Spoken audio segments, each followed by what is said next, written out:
This is a pipe vise made by Reed Manufacturing out of Erie, PA. It's a Model 72. I purchased it off Marketplace for the bargain of $15. If you're a dull person like me and love to tinker, this will be a fun project. Also, who doesn't just love an extra vise around the workshop? I'm going to take a minute to soak it in and evaluate the condition. Overall, I like what I see, and it appears to be worth putting a little work into. As you can see, it's crusty and rusty and needs a little love. The plan for this simple restoration is disassemble the vise, bead blast it, treat the metal, and paint it, and then reassembly. I'm not looking to create a showpiece, just a handy, dependable vise. As you'll see, anyone can perform these simple tasks to bring useful things back to life. I always feel a sense of therapeutic accomplishment with these kind of straightforward but gratifying projects. I'm going to disassemble this vise and I will be right back. I'm shocked at how easy this thing came apart. Just a little bit of heat, a little bit of PB blaster. This thing came apart very slick considering, how rusty the fasteners and things were, how rusty it was overall. These things are just made really well. Taking a look at the jaws, it looks like they're very serviceable. Looks like at one time, probably when these things wore out, you could actually replace the jaws in these things. Same thing here. And these things are just really well made. So, I've disassembled it. I thought that was going to be the hard part. It was really, really easy. I don't think I'm going to go any further on this piece, in terms of disassembly. I think this is good enough. I'm not sure what direction I'm going to go with it. Am I going to put it in the media blaster and, media blast it and, put a good coat of epoxy on there, and then, a decent paint, oil it up and good to go? Or, can I just wire brush it, treat it with some chemicals and give it a quick top coat of paint and some grease and call it a day? I don't know. What do you think? But I'm pretty happy with how well it came apart. Very lucky. I usually am not this lucky on these projects. Typically, every one of these things will be seized up. You won't get them off. You'll strip them. You'll break them. Have to replace them. But I may even get away with actually reusing the original hardware. So that's pretty cool. I'm pretty happy with that. The vise has been cleaned and prepped, and I'm looking to move ahead and treat the metal. This thing was very rusty, so even though I threw it in the blast cabinet, there's still some pitting and a little bit of rust kind of down in the metal. What I usually like to do with this is I like to treat it with phosphoric acid. And what that does is it does a really good job of neutralizing the iron oxide or the rust in the metal. And then it goes ahead and it just kind of converts it to an iron phosphate, neutralizing the rust and etching the metal and allowing new paint to stick to it really well. There are a couple ways you can do that. You can go out, you can buy something like this, which is like a POR metal prep, but it's pretty expensive stuff. There is an alternative that I actually like even a little bit better. And again, the active ingredient is phosphoric acid. You can just go over to like Lowe's or Home Depot or, any of your local hardware stores, and they'll have a concrete metal prep. And that has the same, some of the same active ingredients. It's got some other stuff in there too, but it seems to work really well, converting that rust that's still kind of down in the pores of that metal. And it's significantly cheaper. It's like pennies on the dollar cheaper. So I really do recommend it. And then you can mix it to, whatever concentration you like. I usually do about a 50-50, which is still very strong. With that said, you want to be real careful with this stuff. You want to wear some gloves, make sure you've got some eye protection on before you go using this stuff.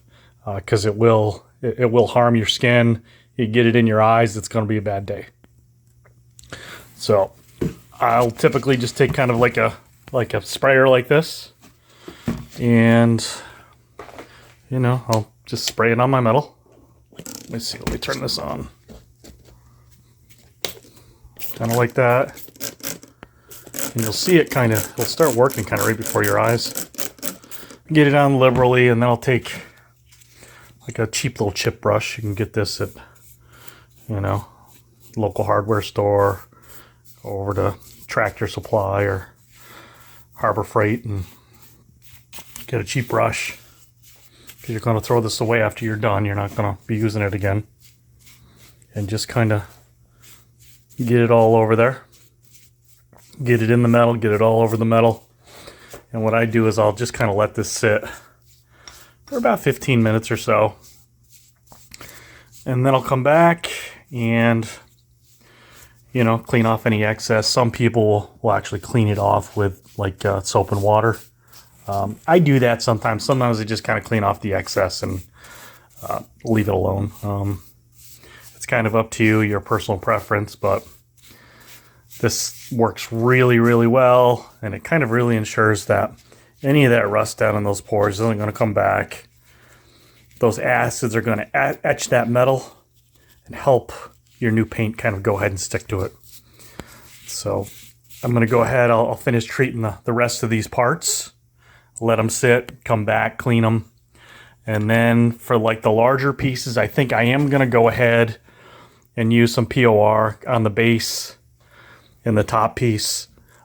I've had really good results with this. I know I've seen some mixed reviews online. I haven't had any issues with it. It works really well for me. Other people might have a product that they prefer. I know there's a lot of good stuff out there. I'm certainly not saying that this is, you know, the only good product for this type of application. I think, you know, there's a lot of different stuff out there. So yeah, so I'll be right back. I'm going to go ahead and finish treating this metal, come back, clean it up, and get ready to go ahead and put some POR on it. It's been about 30 hours since I put the metal prep on this metal.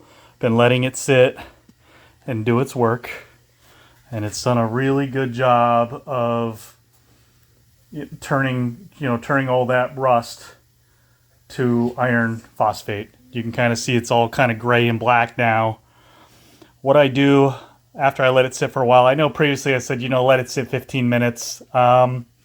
You can. Some stuff that's a little bit worse, I like to kind of let it sit overnight and let the chemicals kind of do their thing. And, you know, some stuff that's severely corroded, you may have to treat it more than once.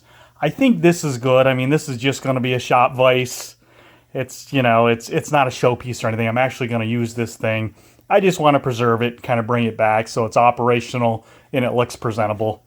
And I also thought it would make a kind of a cool video. But after the metal prep does its thing, some folks will take some soap and water and kind of wipe off all the residue. Sometimes I'll do that, or I'll even take like a nylon brush and just kind of knock off a little bit of the residue or any scaling that occurred while the metal prep has done its work. And usually that's fine. Then the next step I take is I'll use a little bit of POR. And this is just kind of like a tip that I've learned the hard way. If you're going to use POR, unless it's like a big job, get these little pint containers. They'll come in like a 6-pack. That's really the best way to do it because this stuff doesn't stay good for very long.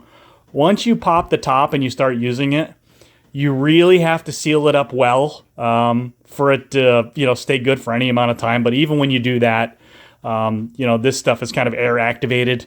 It's going to harden up and go bad pretty quickly. So get the small containers. A little bit of this stuff really goes a long way. And I'll just kind of show you real quick what I mean by that is I'll just use like a chip brush. And just as an example, this stuff really spreads out. Let me show you here. I mean, it doesn't take very much. You put a little bit on there and it just kind of goes on smooth. It goes right into the pores and it really thins out and goes on thin and spreads out. And like I said, a little of this stuff really goes a long way. And I find this stuff is really kind of bulletproof. I mean, it is a very, very hard surface. It doesn't chip. It doesn't really crack. And we did a reasonable job prepping this metal, so it's going to adhere well. And you can go right on top of the bare metal. You don't have to prime it. This stuff is designed to go on top of the metal, and it's etched really well. So it's going to get in those pores. It's going to stick very, very well.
Here's the finished product. I think it's good enough for my shop. So from one dull guy who likes junk to another, thanks for watching.